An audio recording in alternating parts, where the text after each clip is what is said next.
Hello and welcome to the Vibrant Health Show. Today is all about parasites, which tends to freak some people out, but we're going to talk all about it, what you need to know, bust some myths around parasites, get it all pulled up on Facebook for everyone. All right, welcome. Say hi as you jump on. Let me know you're watching live or on the replay, and we're going to dive into it. So often, one of the tests that I start with a lot of my one-on-one clients is a stool sample, because we learn so much about our immune system and our root causes and reasons why we have different health issues from what's going on in our gut. And from doing this for a very long time, I've realized that almost all the true root causes start with some sort of infection, right? There's always other things, the hormone imbalances, the adrenals, the things I talk about a lot. But typically there has to be a catalyst, something that really stimulates your body to start having this inflammatory process. And for most people, it ends up being some type of infection. Now that can be a viral infection like Epstein-Barr, that can be bacterial infections, yeast and fungus, that can be mold, that can be Lyme, but it can also be parasites. And they are actually more common than most people realize. In fact, the research shows probably 37% of the population has some sort of parasite. Now, some parasites are more harmful than others, so knowing what types they are, being able to isolate where they are in your body is really important, because some of them are linked to really major chronic health issues, autoimmune disease, all kinds of different, inflammatory issues.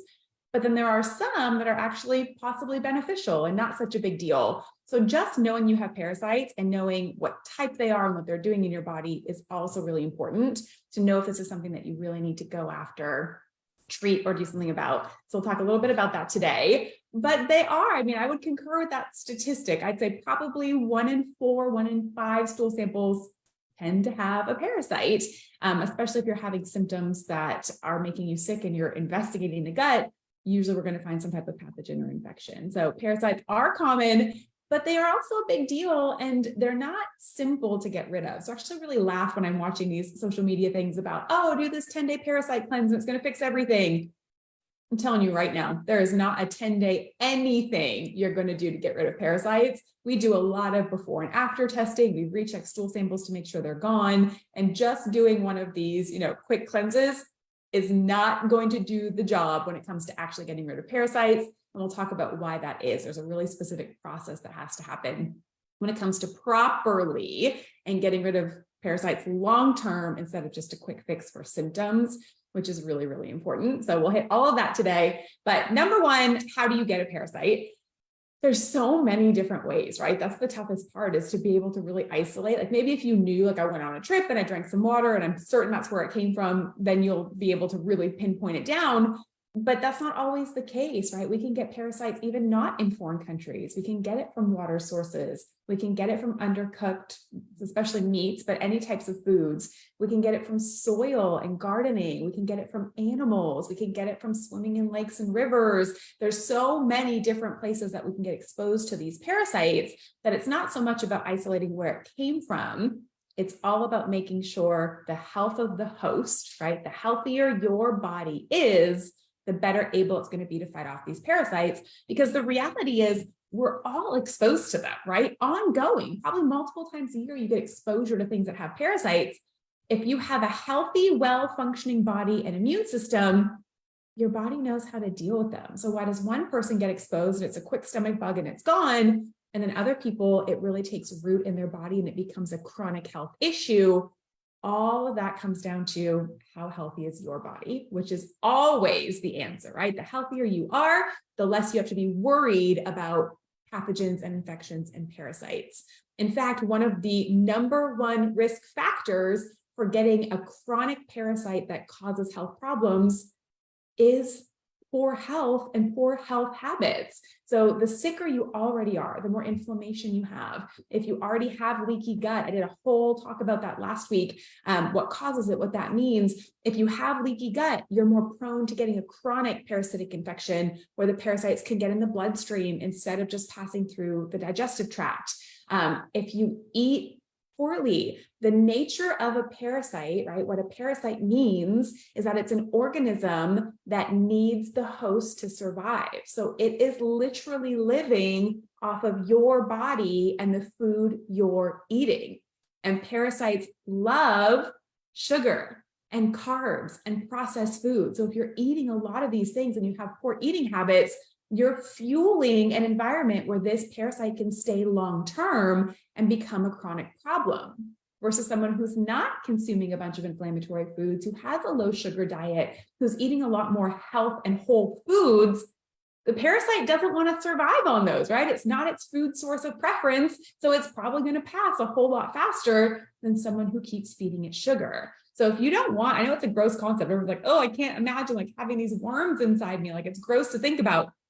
If you're that person and you really want to make sure you're not getting a parasite, the first thing you need to do, clean up your eating habits, right? Don't give it the stuff that makes it live in there longer. So nutrition is always our best defense. And being a healthy, well-balanced person with a healthy gut is also your number one defense to not having a long-term parasite. So keeping that in mind, that's always the place to start, right? Get you as healthy as possible. Make sure your gut health is good. Eating a low inflammatory nutrition plan. Those are the best ways to protect against getting them. However, so many people are not doing those things, and we are in a convenience mindset, and we eat inflammatory foods, and we're under a lot of stress, and we have inflammation in the body, and we have literally created these, perfect ecosystems for parasites to thrive, right? You've opened the doors. You've said, come on in, parasite, and look, I'll continue to feed you and give you all the things you like. Why would you want to leave, right? It's like you going to an all-inclusive resort. You get there, you're catered to hand and foot. You get all these foods to eat. You get everything you want. You don't want to leave, right? The parasite's the same way. It doesn't want to leave. Start removing the things that it likes, and it will likely want to pass a whole lot quicker. So bearing that in mind, let's get into some more details.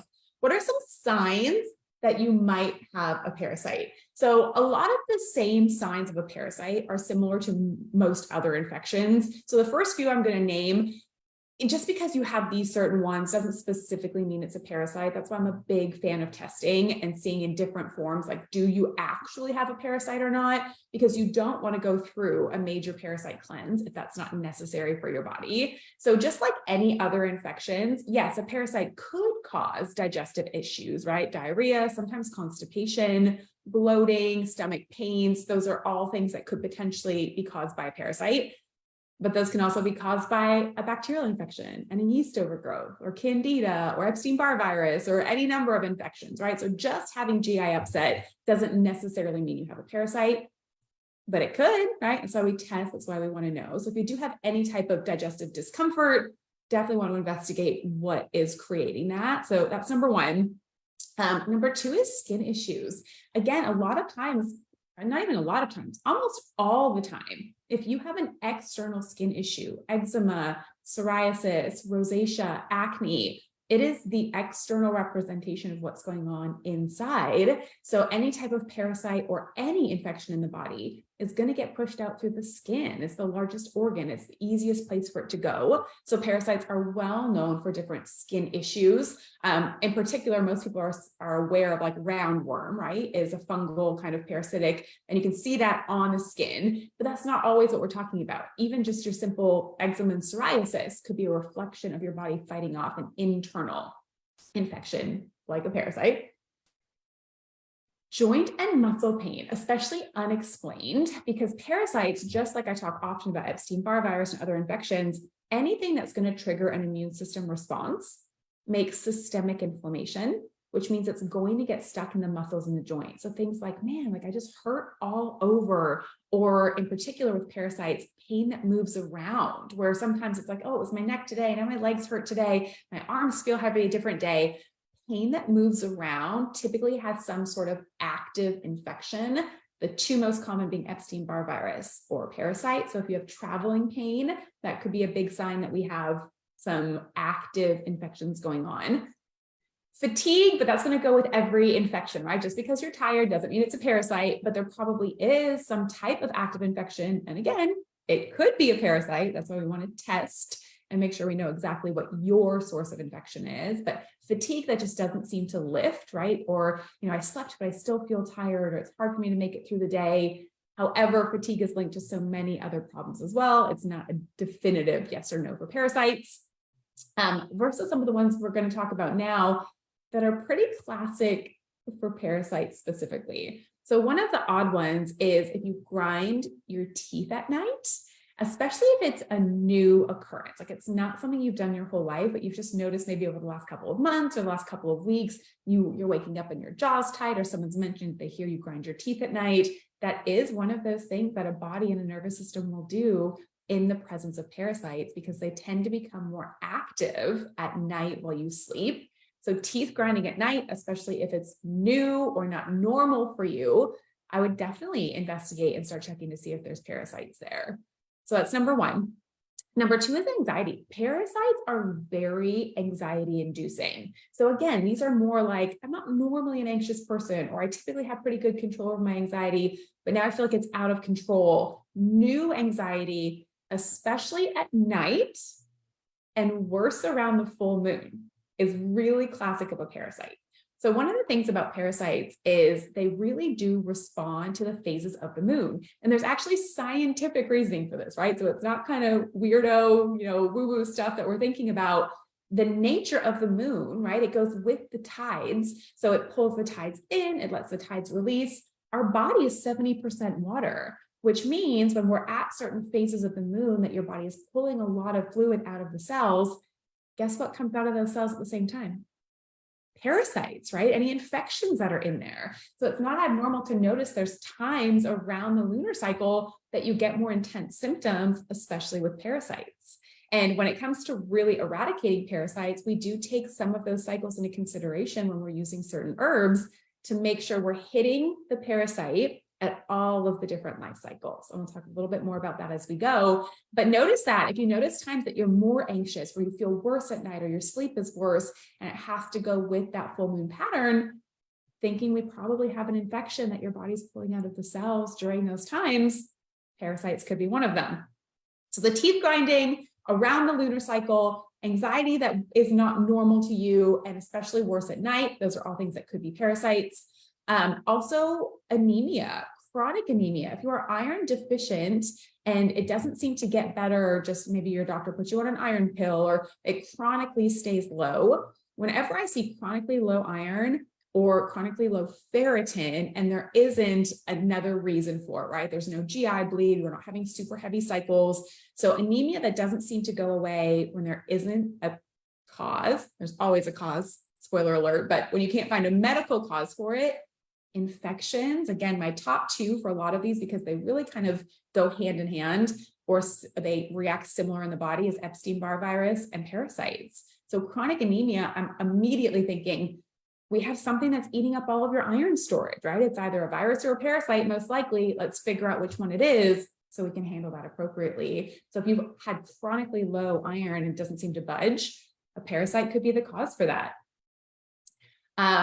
Recurring yeast infections. Parasites are opportunistic, right? We already talked about they love the inflammatory environment, they love the sugar, but they love environments that have other infections, because a yeast overgrowth, candida, fungus, mold, they make that warm, cozy, inflammatory environment that a parasite loves to live in. So if you're someone who consistently gets UTIs or yeast infections or signs of yeast or thrush on your tongue, that yeast is making an environment that makes it more likely that you could also get a parasite. So if you're getting other chronic infections, I'm always thinking, okay, well, what are the co-infections going with that, right? Rarely do you just have one singular infection, right? I've been doing this a long time.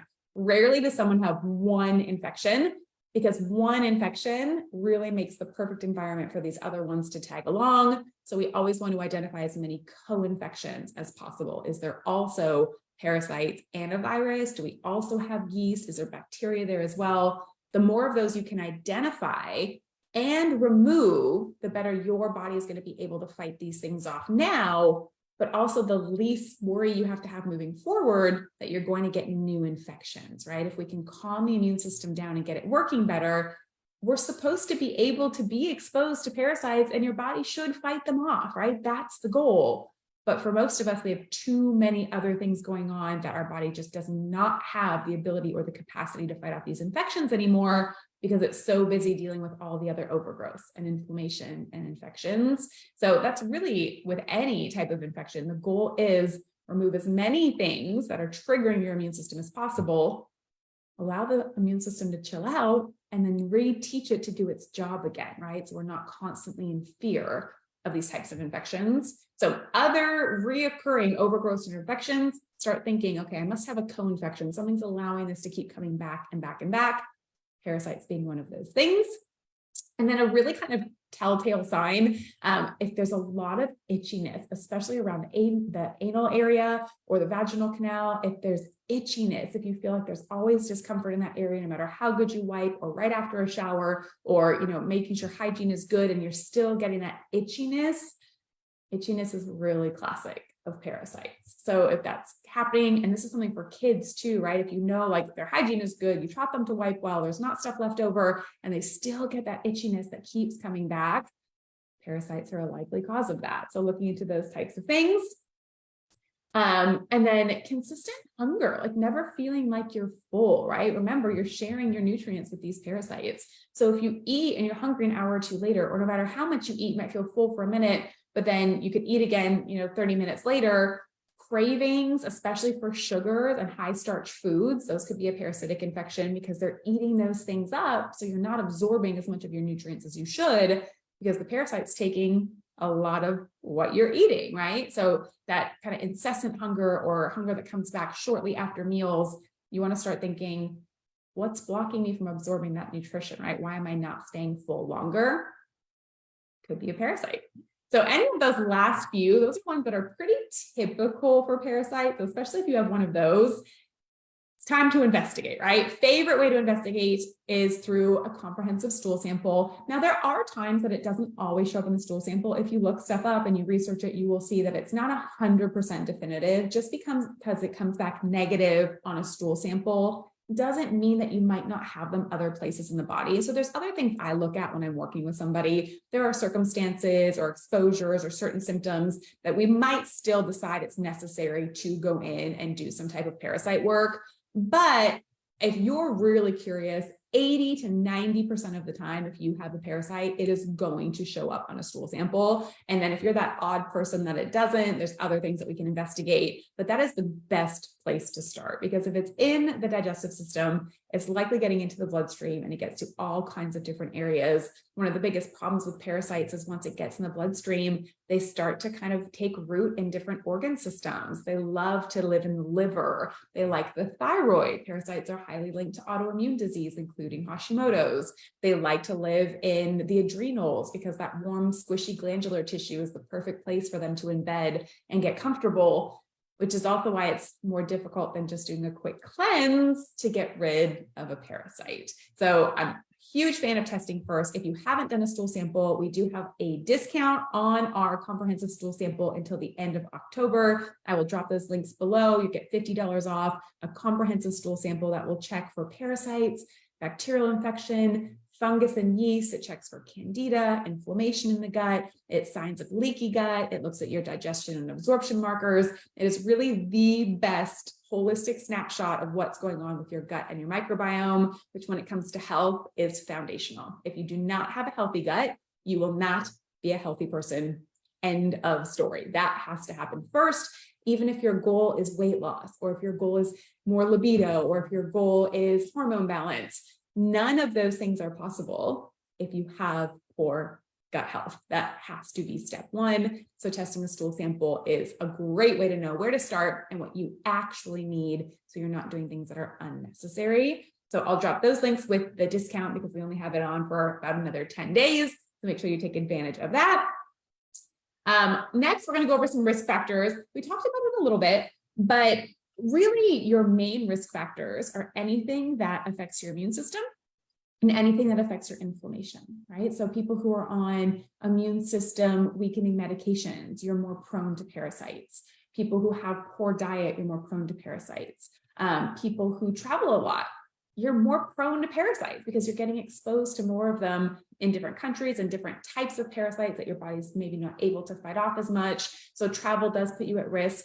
If you eat undercooked meat or meat that's not properly processed, those are more risk factors as well. So especially people who do a lot of their own hunting or their own foraging. And I love those things. It's not that you shouldn't do them, but you are more at risk of getting parasites. You just want to be more vigilant in looking at those things. Proper preparation and cooking of your food is hugely important, and having a proper filtration system for your water. I love, if you don't have a proper water filter system yet, I love the AquaTrue system. They have both just like the small carafe ones that you can put on your counter, but then they also have the ones that can go under your sink, or you can attach them to different areas that you get your water sources from to make sure you're filtering out more of that stuff in your home, because it doesn't just have to be water from lake sources, right? Some of our even community waters are not good. And even if it's not parasites, they're full of a lot of other crap.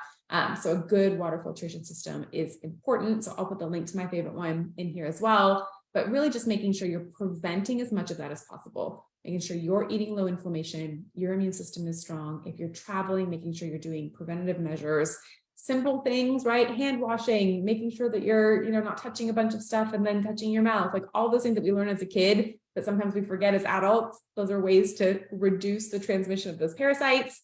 But also being aware that if someone else in your family has it, parasites are pretty contagious for the most part, right? So if one person tests positive, you will likely want to check the other members of the family to make sure we're not passing it back and forth, because we find that a lot. If we don't get everyone who's a host for the parasite, it keeps coming back. So making sure you're checking, if one person tests positive, I would check other people who live in close proximity to make sure we got it all. Now let's talk about what it takes to get rid of a parasite. So first off, the phases are incredibly important. You never just start with a full-blown parasite detox. I know it sounds fun. There's lots of stuff on social media right now. It is not the right thing to do. If you have a chronic parasite, it is because your immune system is weak. It is because you have poor gut health. It is because you have too much inflammation.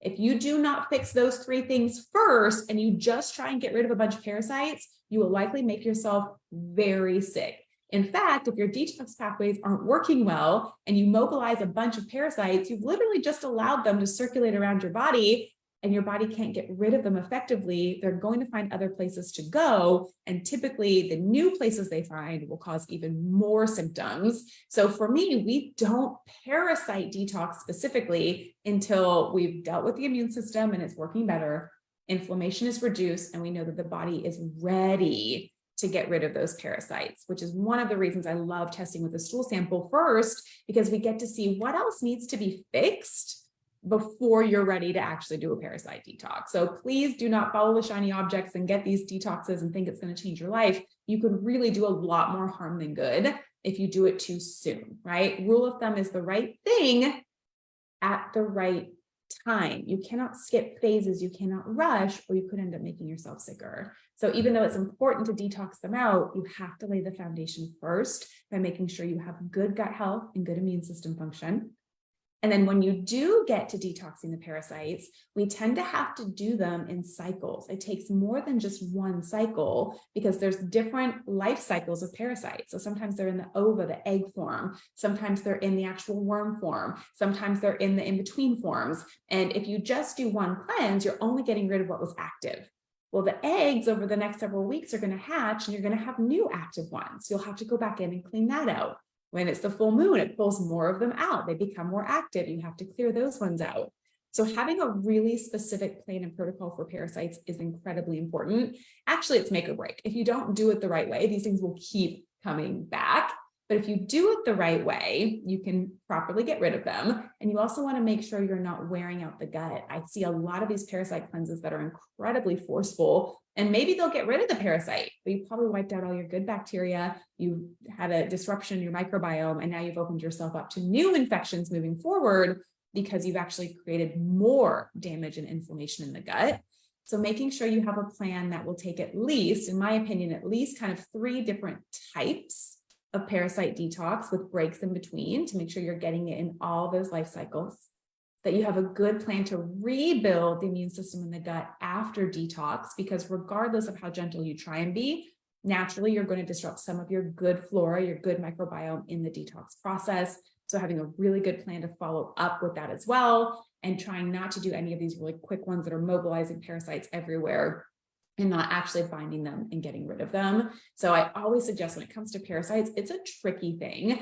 I encourage you to have guided help through it, right? So my team helps guide people through their healing protocols and their health plans, especially with things like, again, in my opinion, Epstein-Barr and parasitic infections.